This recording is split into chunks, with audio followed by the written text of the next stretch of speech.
আগামী 11 এপ্রিল শুরু হতে যাচ্ছে পাকিস্তান সুপার লিগ তথা পিএসএল। ইন্ডিয়ান প্রিমিয়ার লিগের ডামাডোলে যখন উত্তাল ক্রিকেট পাড়া, তখন বাংলাদেশের আক্ষেপেই যে জুড়ে এবারের এই আসর। কেননা 2025 আইপিএলে নেই বাংলাদেশের কোনো ক্রিকেটার। অবশ্য এর পেছনে টাইগার বোর্ডের পরিকল্পনাই হয়েছে বুমেরাং। লিগ খেলতে ক্রিকেটারদের অনাপত্তিপত্র দিতে বিসিবির অনাগ্রহই এই আসরে টাইগার ক্রিকেটারদের আইপিএল দলগুলোর না কেনার পেছনের কারণগুলোর একটি। তবে সে যাই হোক, আইপিএলে না হলেও পাকিস্তান সুপার লিগে এবার ময়দান কাঁপাতে দেখা যাচ্ছে বাংলাদেশি ক্রিকেটারদের। যদিও এবারও এনওসি নিয়ে শঙ্কা ছিল, তবে সবশেষ পুরনো চিন্তাভাবনা থেকেই বেরিয়ে এসেছে টাইগার ক্রিকেট বোর্ড।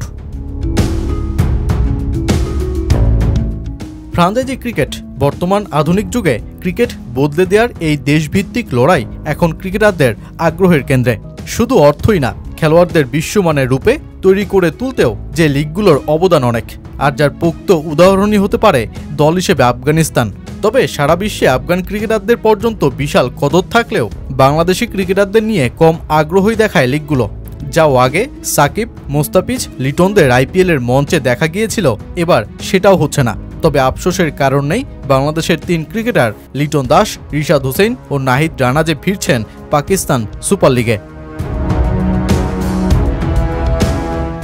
ছোট দলগুলোর সাথেও মূল টিম নিয়ে মাঠে নামার প্রবণতা থেকে সরে আসছে বিসিবি। তাই তো পিএসএল চলার সময়ই জিম্বাবুয়ের বিপক্ষে 2 টেস্ট সিরিজ থাকা সত্ত্বেও লিটন কুমার দাসকে পুরো পিএসএল এর জন্যই অনাপত্তিপত্র দিয়েছে টাইগার বোর্ড।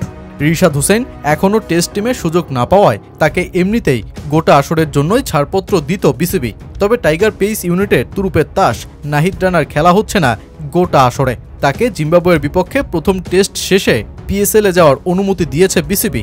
নাহিদকে গোটা পিএসএল মৌসুমের জন্য না ছাড়ার পেছনে কারণ তার workload management.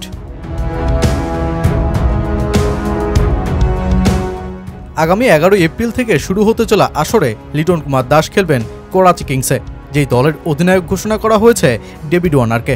Leg spinner Rishad হোসেনকে দলে নিয়েছে লাহোর কালান্দার্স। আর পেশোয়ার জালমির হয়ে গতির ঝড় তুলবেন নাহিদ রানা। যদিও গোটা মৌসুমের জন্য এনওসি না দেয়ায় নাহিদ পেশোয়ারের জার্সিতে কমপক্ষে 5টি ম্যাচ মিস করতে চলেছেন।